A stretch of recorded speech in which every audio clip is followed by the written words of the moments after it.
Si on regarde maintenant la zone que vous avez, toute la carte qu'on a ici, ça vous a amené à voir un peu à quoi ressemble le terrain actuellement? Oui, exactement.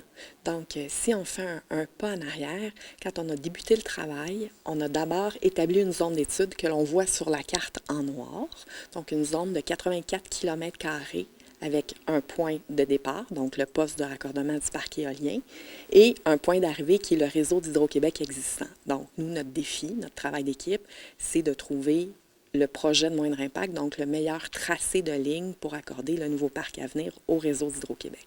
Donc, on est parti de ça, puis ensuite, on a fait un premier exercice à la fois technique et environnemental pour approfondir la connaissance du territoire, donc finalement de superposer, puis c'est ce qu'on voit sur la carte, tous les éléments sensibles, particuliers ou valorisés du milieu. Donc, on parle, par exemple, au niveau technique, des falaises, on a une topographie particulière ici. Zone de givre, donc à certains endroits où l'altitude est élevée, neige, glace, vent, donc nous, c'est des choses qu'on doit prendre en considération pour la construction et l'exploitation de la ligne. D'un point de vue environnemental, présence d'érablières, de zones agricoles, milieu humide, cours d'eau, le milieu bâti aussi, les chalets du côté du séminaire. Bref, on a superposé tout ça. On a validé aussi notre connaissance du milieu avec d'abord le séminaire, les utilisateurs du territoire, la MRC, les groupes régionaux, etc. Puis, ça nous a amené à mettre 3 tracés sur la carte, donc 3 tracés sur lesquels on consulte les gens ces semaines-ci, sur lesquels on veut obtenir des avis. On les voit sur la carte, donc on a une variante bleue, une verte et une rose qui sont jusqu'à maintenant, là, les options qui apparaissent les plus favorables pour implanter la nouvelle ligne. Donc, ce qui reste à faire maintenant, c'est de valider avec des études techniques, environnementales et la consultation du public ce qui apparaîtra comme étant le tracé de moindre impact, donc là où la ligne s'intégrera le mieux possible au territoire. Donc, actuellement, vous n'avez pas de tracé précis dans votre tête que vous privilégiez. Vous allez vraiment avec les gens du milieu et, comme vous dites, les 3 sont possibles actuellement.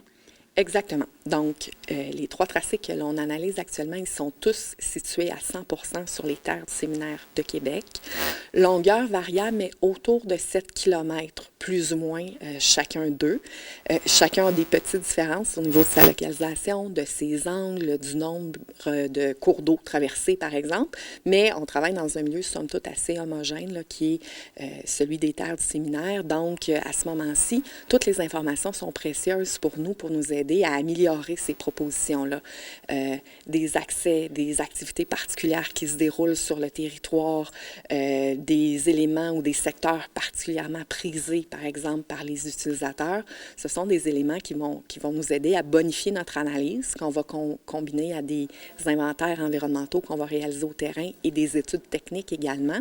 Puis à la fin de tout ça, on met l'ensemble des éléments recueillis ensemble, puis un des tracés va se dégager. Et une fois qu'on aura fait ça, là, on va poursuivre du travail qu'on dit d'optimisation. Donc, on aura une variante parmi les 3 qui sera privilégiée. Puis on va continuer à la travailler sur la localisation, par exemple, de chacun des pylônes, des mesures d'atténuation qu'on mettra en place pour limiter les impacts, tant pendant les travaux qu'après la construction.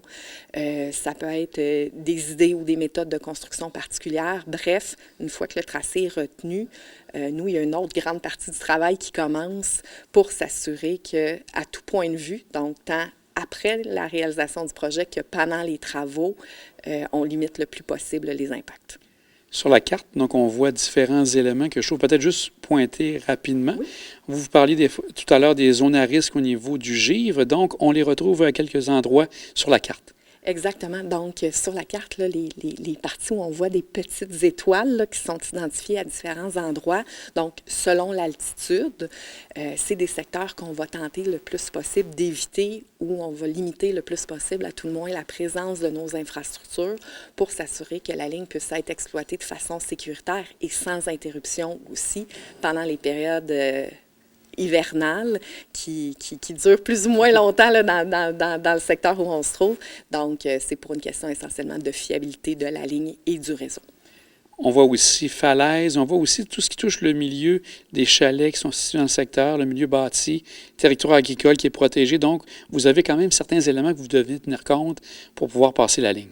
Oui, absolument. Et tous ces éléments-là, ils sont documentés dans notre évaluation environnementale, donc qu'on soumet après coup au ministère de l'Environnement et à différentes instances réglementaires pour faire autoriser le projet.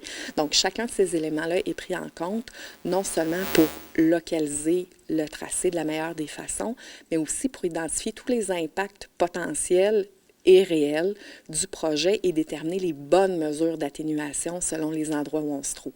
Je vous donne à titre d'exemple les chalets qui se trouvent sur les terres du séminaire, là, que l'on voit illustrés ici avec les cercles.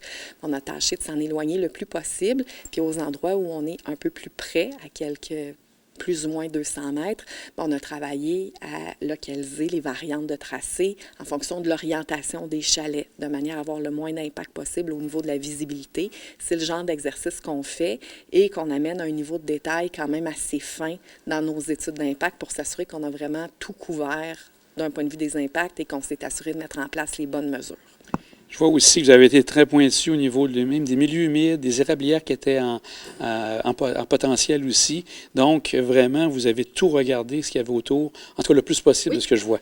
Oui, notre analyse du territoire là, se fait de façon assez fine. On ne veut rien oublier, tout capter. On travaille avec notre expérience du terrain, des inventaires, des relevés environnementaux, donc des biologistes, par exemple, qui vont se promener sur le terrain, relever les milieux humides, espèces fauniques, floristiques, de la cartographie existante, mais aussi on est bien alimenté par les gens qui sont concernés par nos projets. Nous, on tâche d'en démontrer la meilleure connaissance possible, mais les utilisateurs du territoire le connaissent, le territoire, ils l'occupent, ils le vivent avant, pendant et après nos projets. Donc, il y a souvent des informations précieuses qui nous parviennent sur des accès, des sites de pêche particuliers, par exemple, ou des secteurs particulièrement valorisés. Donc, c'est des choses qu'on tente aussi de prendre en compte dans l'ensemble de notre démarche pour vraiment déterminer le meilleur emplacement pour la nouvelle ligne. J'avais l'impression que ce travail se faisait une fois que les éoliennes s'installaient. Donc, vous dites vraiment que le tout se fait en parallèle? Exactement. L'objectif, c'est d'être au rendez-vous, donc avec la ligne de raccordement, à partir du moment où le parc éolien est prêt à tourner, si on peut le dire comme ça. L'idée est que notre ligne soit prête à accueillir ces nouveaux mégawatts qui seront produits pour qu'ils soient transportés sur le réseau d'Hydro-Québec. Donc, on se donne rendez-vous tant du côté du parc éolien que de la ligne de raccordement pour 2026. Donc, on aura à travailler en cohabitation, si on peut le dire comme ça, là, sur nos projets respectifs là, pendant une certaine période, pour être au point de rencontre au même moment. Avec le premier projet qui s'est fait, Hydro n'était pas nécessairement partenaire. Maintenant, vous êtes partenaire pour le deuxième projet de parc éolien. Est-ce que ça amène un avantage que vous soyez dans ces projets-là ou c'est des éléments que vous rencontrez, que ce soit un autre promoteur qui est fait, quand vous avez à faire le raccordement? Bien, de deux choses là. D'abord, bien sûr qu'en étant partenaire, on a des échanges très, très réguliers. Donc, ça facilite plein d'éléments de coordination. Ceci étant, notre démarche environnementale, le processus d'autorisation gouvernementale auquel on est soumis, nos démarches de consultation, elles se font de façon à peu près similaire, peu importe le type de territoire, de promoteur ou de projet qu'on a en main. Ce qu'on fait à chaque fois comme équipe de projet qui débute une démarche, c'est de réfléchir à tout ça en fonction du milieu d'accueil dans lequel on s'insère, puis de trouver les bons moyens pour rejoindre les personnes, puis de bien capter les sensibilités ou les particularités d'un milieu donné. Donc, à la fin, les grandes étapes de la démarche restent les mêmes. Nos obligations également, on va tâcher d'adapter nos façons de faire de manière à réaliser un projet qui soit du mieux possible adapté aux réalités locales et régionales. Je vais prendre quelques instants pour aller pour une autre carte. C'est celle où on retrouve les pylônes que vous présentez ici. C'est le type de pylône qu'on va retrouver, qu'on va éventuellement retrouver dans le secteur? Exactement. Donc, ce qu'on voit sur la carte, ici à gauche, c'est on appelle un pylône d'alignement, donc un pylône monopode à un pied, qui est au banné, qui est à toute fin pratique, le même modèle de pylône que l'on retrouve sur la ligne de raccordement des parcs de la Seigneurie de Beaupré. Et ce qu'on voit ici à droite, c'est un pylône d'angle, donc des pylônes un peu plus massifs qui sont utilisés quand, par exemple, sur le tracé, on doit s'éloigner de la ligne droite, par exemple, pour contourner des obstacles ou des milieux sensibles. Vous parlez 2026. quand le projet serait réalisé complètement. D'ici là, comme vous dites, il y a différents éléments de présentation qui sont faits aux gens. Quelles sont les prochaines étapes, on pourrait dire, dans la prochaine année pour 2023-2024?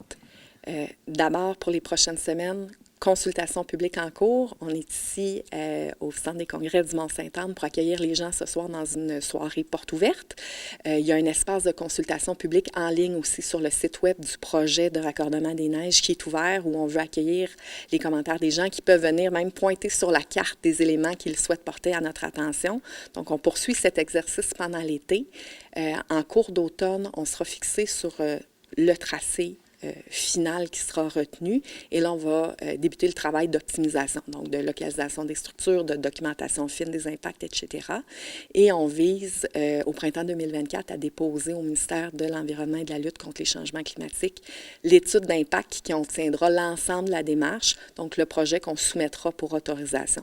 Ensuite, s'en suivra un certain nombre d'étapes, dont celle du processus du Bureau d'audience publique pour l'environnement, qui nous amènera à franchir chacune des prochaines étapes d'autorisation du projet pour, selon l'échéancier, débuter les travaux quelque part à la fin de l'année 2025. Hélène, c'est très clair. J'espère que les gens vont venir en grand nombre voir, poser des questions et pouvoir justement bien voir ce qui va se passer dans les prochaines années. Un grand merci. Merci, au plaisir.